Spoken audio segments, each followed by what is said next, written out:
हिजाब विवाद की लड़ाई सड़क से लेकर कोर्ट तक गरमाई हुई है। सुप्रीम कोर्ट ने फिलहाल हिजाब विवाद में दखल देने से इनकार कर दिया है। इस समय आप 4 तस्वीरें देख रहे हैं। सुप्रीम कोर्ट ने हाईकोर्ट के फैसले का इंतजार करने को कहा तो महाराष्ट्र के मालेगांव में जमीयत उलेमा ए हिंद हिजाब के समर्थन में कूद पड़ी। हिजाब मामले पर महाराष्ट्र के मालेगांव में जमीयत उलेमा ए हिंद के बुलावे पर बहुत बड़ी संख्या में मुस्लिम महिलाएं इकट्ठा हुई। उधर उडुपी के बीजेपी विधायक ने इस मामले में एनआईए की जांच की मांग की है।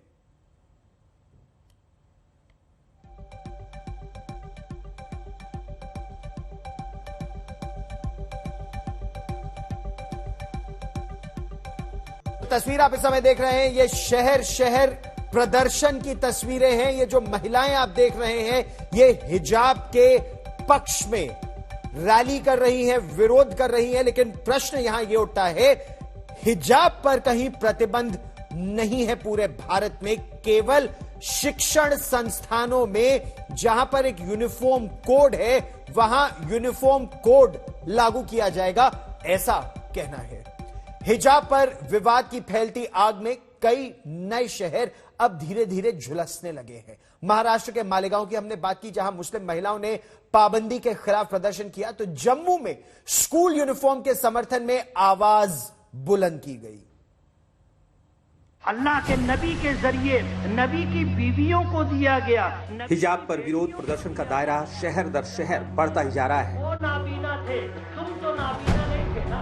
मालेगांव में महिलाओं की बड़ी तादाद हिजाब के सवाल पर सड़क पर उतर आई। ईमान वाले मर्दों से कह दो। इस विरोध प्रदर्शन की प्लानिंग जमाते उलेमा हिंद की थी। 4 मुस्लिम संगठनों ने इस प्रदर्शन का समर्थन किया था और AIMIM के विधायक मुफ्ती इस्माइल ने इसकी अगुवाई की। जब बच्ची पैदा होती है, मालेगांव की ये महिलाएं कह रही हैं कि हिजाब उनका हक है, संविधान ने उन्हें पहनावे की इजाजत दे रखी है। हिजाब पर पाबंदी उन्हें मंजूर नहीं।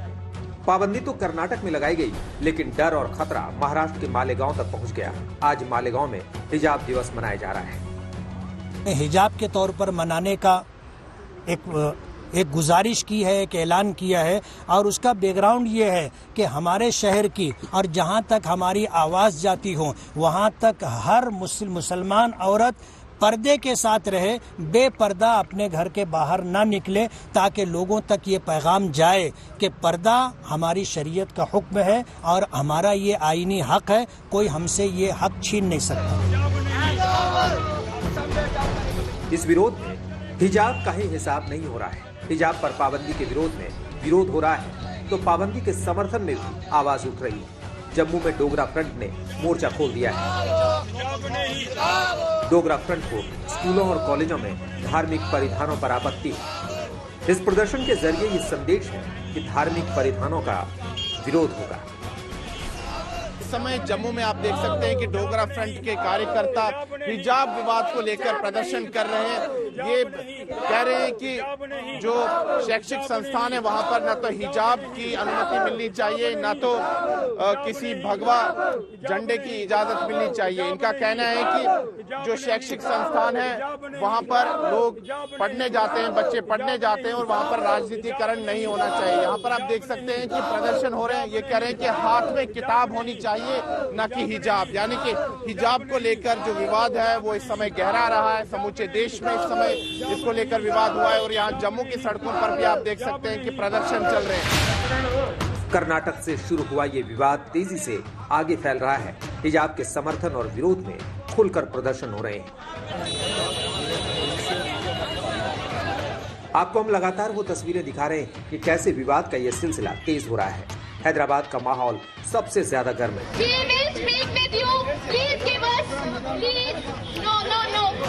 हैदराबाद में महिलाएं अगर सजदा कर रही हैं तो हिजाब के समर्थन में छात्र नारेबाजी करते हुए पूरे शहर में दिखाई देते हैं।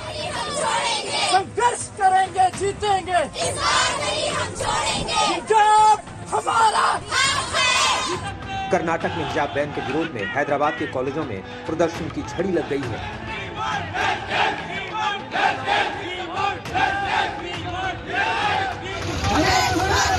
हिजाब के समर्थन में होते प्रदर्शनों को देखकर हिंदू संगठन भी सक्रिय हो गए।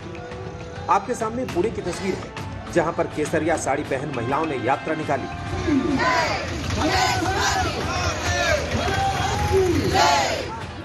कर्नाटक के हिजाब विवाद की गूंज बिहार के मुस्लिम बहुल आबादी वाले किशनगंज में भी सुनाई पड़ी।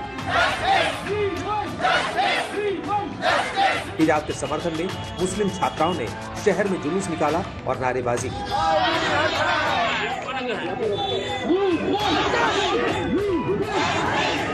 इन प्रदर्शनों को देखते हुए ये अंदाजा लगाना मुश्किल नहीं कि इस विवाद की जड़ें कितनी गहराई तक फैल चुकी हैं। मालेगांव से साहिल जोशी के साथ सुनील जिपाणी, जम्मू आज तक।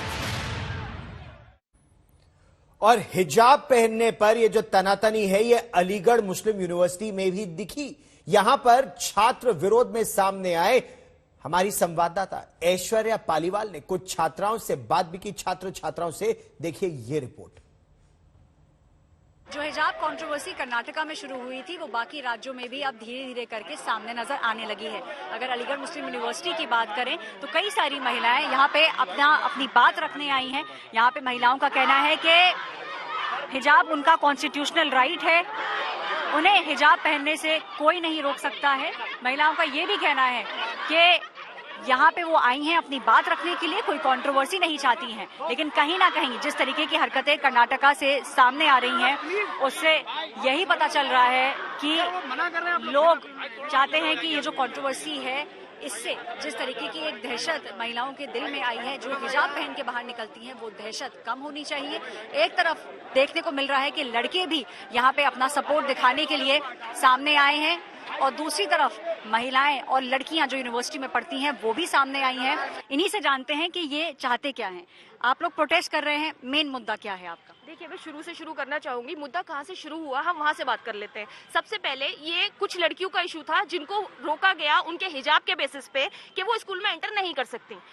पहली बात तो मैं ये जानना चाहूंगी, हजारों सालों से मुसलमान इस देश में रह रहा है और हिजाब जो है वो मुसलमान के कॉन्सेंस का हिस्सा है और कॉन्सेंस की आजादी हमें हमारा आर्टिकल 25 दे रहा है। ठीक है, उसको हमें गारंटीड राइट है हमारा, हमसे कोई नहीं छीन सकता। Point number 1।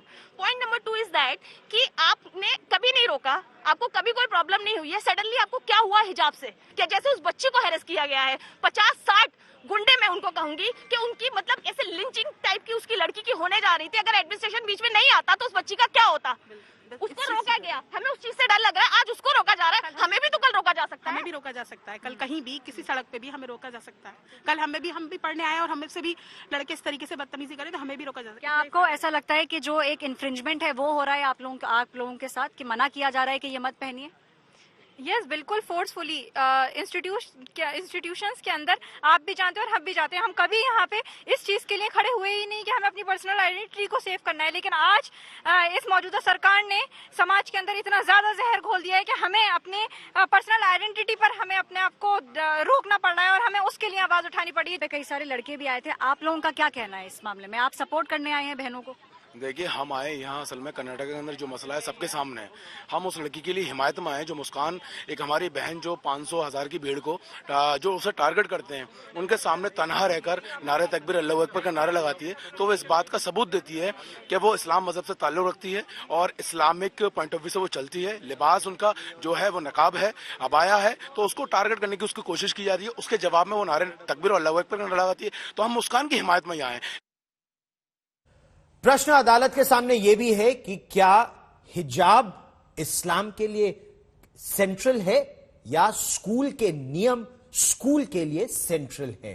कर्नाटक हाईकोर्ट का क्या कहना है वो भी हम आपको बताएंगे। हिजाब पर विवाद की फैलती आग में कई शहर झुलसने लगे हैं। हम आपको महाराष्ट्र के मालेगांव की तस्वीरें दिखा चुके हैं। महिलाओं ने किस तरह पाबंदी के खिलाफ प्रदर्शन किया। हमने आपको जम्मू के स्कूल यूनिफॉर्म की भी बात बताई। अच्छा, हिजाब विवाद पर सियासी आर पार और बढ़ता जा रहा है। राजनीतिक बयानबाजी भी शुरू हो गई है। उत्तर प्रदेश में चुनाव है तो राजनीतिक मोर्चे पर जबरदस्त तनाव भी बढ़ रहा है। क्या कहना है केंद्रीय मंत्री गिरिराज सिंह का, हम आपको वो भी सुनवाते हैं।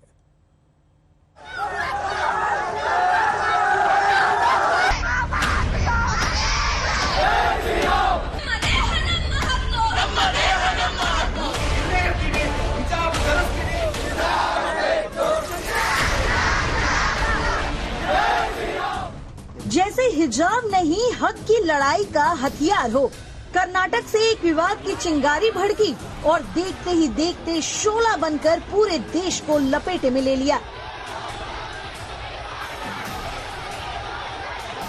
हिजाब हमारा, हिजाब हमारा, छीन के लेंगे हक हमारा।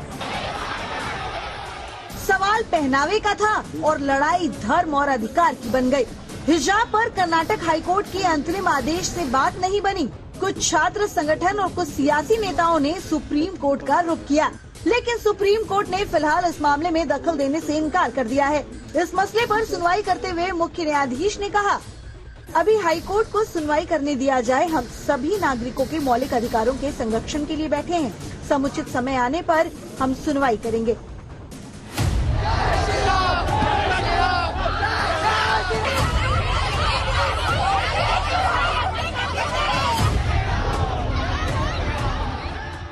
हिजाब का मामला सिर्फ पहनावे का नहीं है, इसमें धर्म का भी गहरा रंग है।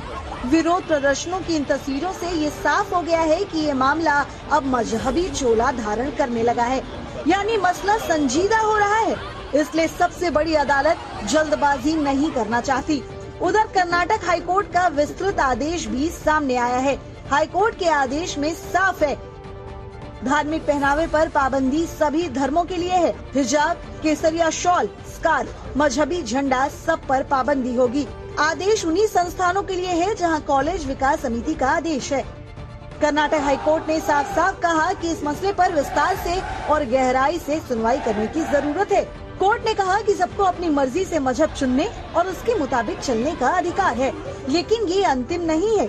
ये अधिकार संविधान के नजरिए से सही है या नहीं, इसका भी विश्लेषण जरूरी है। हिजाब को लेकर जिस हक की आवाज बुलंद हो रही है, हाईकोर्ट उसे संविधान की कसौटी पर परखना चाहती है और अंतिम फैसला सुनाना चाहती है।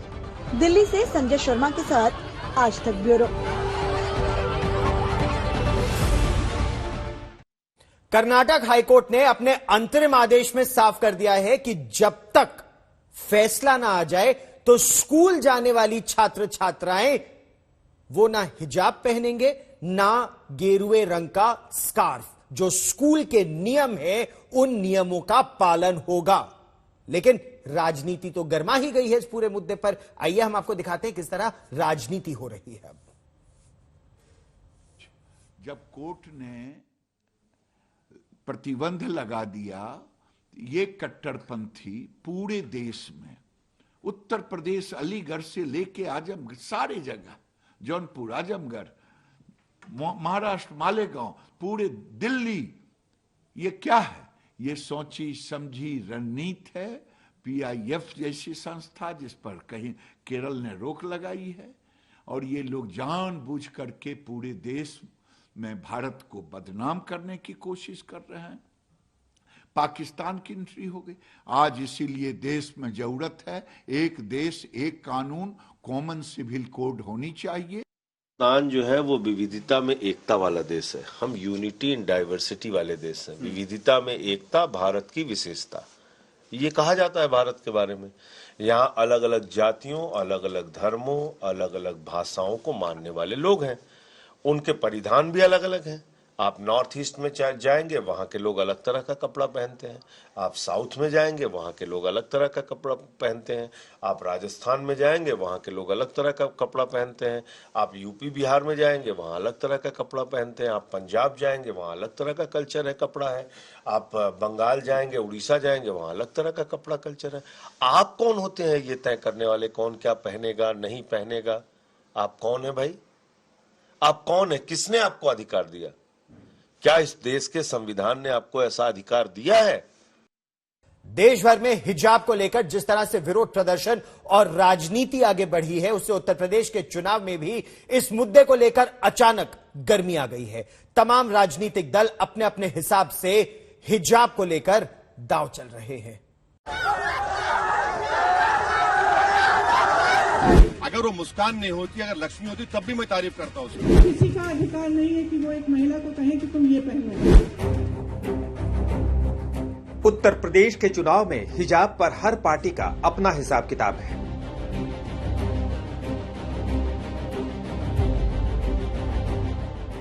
मामला मुसलमानों के वोट का है, इसलिए अखिलेश खामोश है तो ओवैसी आक्रामक।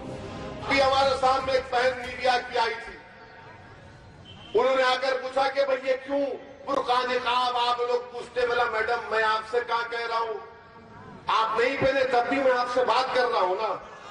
मैंने तो ये नहीं कहा कि तुम बुखार हिजाब पहनकर मेरा इंटरव्यू लो। आप भाई आप नहीं पहनना है मत पहनिए, मगर जो पहन रहे आपको पेट में क्यों दर्द हो रहा है,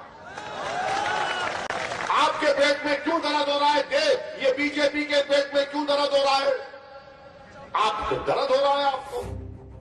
ओवैसी अपनी हर रैली में हिजाब का मामला उठा रहे हैं।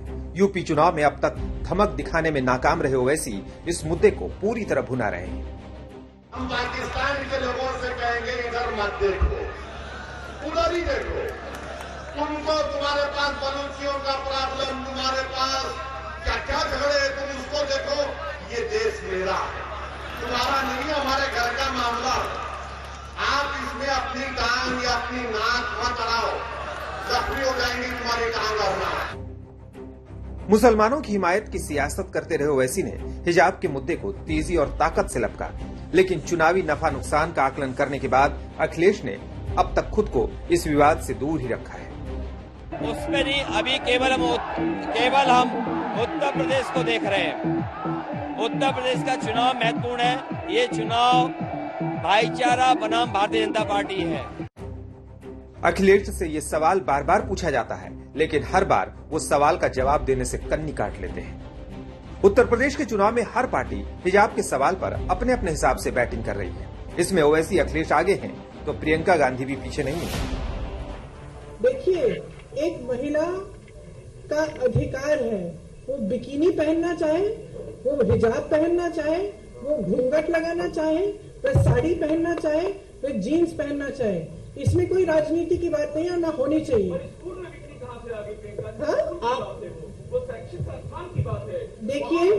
देखिए आप गोल मोल करके कुछ भी कह सकते हैं, किसी का अधिकार नहीं है कि वो एक महिला को कहे कि तुम ये पहनो। आपको मैं कह रही हूँ वो स्कार्फ उतारो अपना, आप कहीं भी जहाँ भी हो, मुझे क्या अधिकार है आपको ये कहने का? नहीं। प्रियंका की दलील से यूपी में हिजाब पर सियासत के शोले पहले से भी ज्यादा भड़क गए। बीजेपी पूछने लगी कि स्कूल में कुछ भी पहनकर कोई कैसे जा सकता है। कुछ लोग चुनावों के समय अलग अलग प्रयोग करते हैं, वातावरण खराब करने का काम करते हैं, जो मुद्दे नहीं होते उनको मुद्दे बनाने का काम करते हैं। आखिरकार देश भर के स्कूलों में, कॉलेजेस में यूनिफॉर्म होती है, तो जहां पर जो रूल है वो रहना चाहिए। हर बार चुनाव से पहले वो कोई ना कोई नया एजेंडा लेकर आते हैं और चुनाव के बाद टाई फिक्स हो जाता है। ये मतलब ना तो जीन्स पहनने देना चाहते हैं, ना हिजाब सर देना चाहते क्या है? ये सिर्फ लोगों को बांटने की राजनीति कर रहे हैं। इनका मकसद ये है कि नौजवान जो है कोई स्कूल ना जाए, वो पढ़े लिखे ना। और अब ये विवाद सुप्रीम कोर्ट तक पहुंच चुका है, तो देखते रहिए कि हिजाब पर जारी इस लड़ाई में आगे आगे होता है क्या।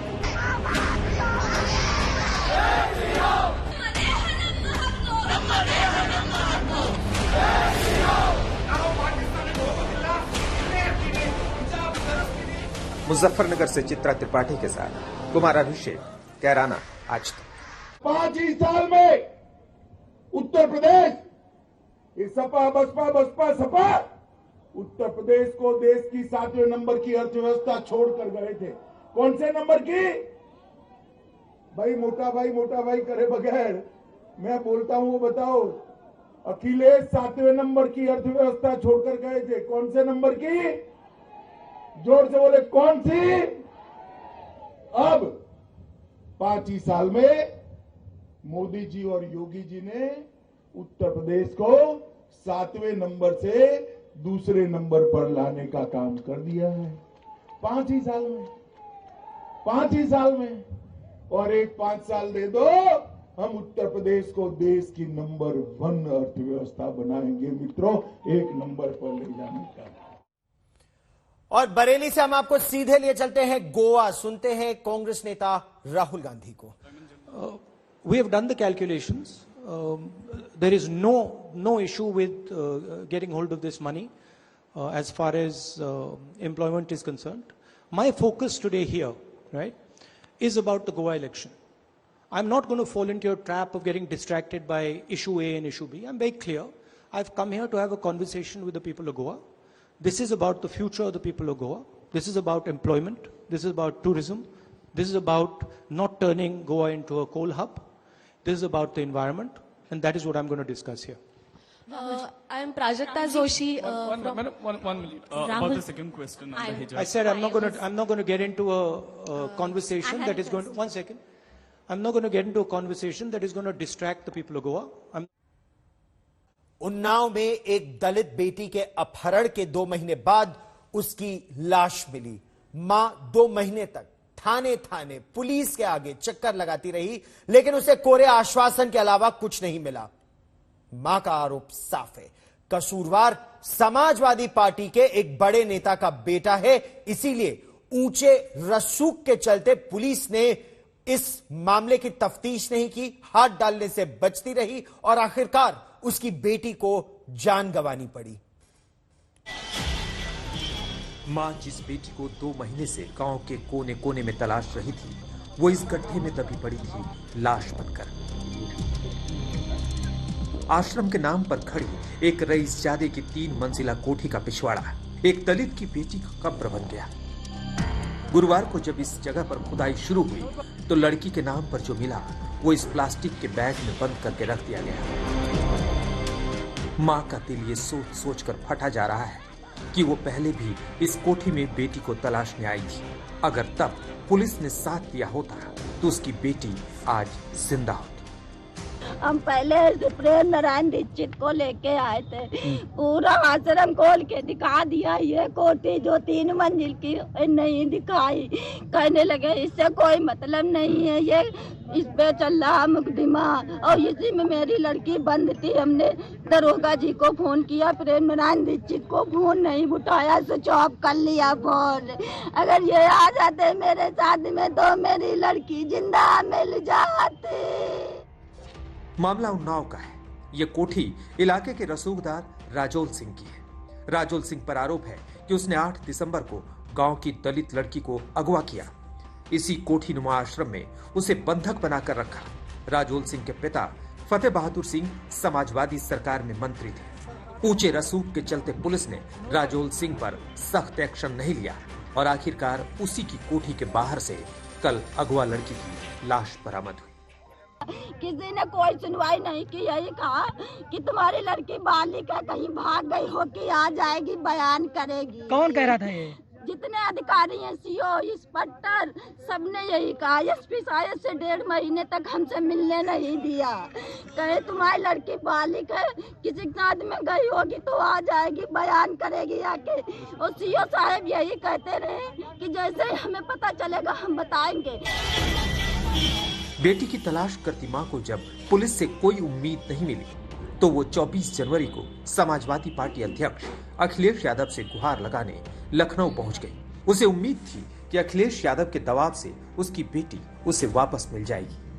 बवाल होने पर पुलिस ने आरोपी राजोल सिंह को गिरफ्तार तो कर लिया, लेकिन लड़की की तलाश में कोई दिलचस्पी नहीं दिखी। पहले गुमशुदगी दर्ज की गई थी क्योंकि युवती बालिग थी और नियमानुसार कार्रवाई की गई। जब ये हमें जांच के बाद जो प्रथम जांच अधिकारी था उसने बताया, इसमें इस बात पे संदेह है कि जो आरोपी है उसके द्वारा कोई घटना कारित की गई होगी।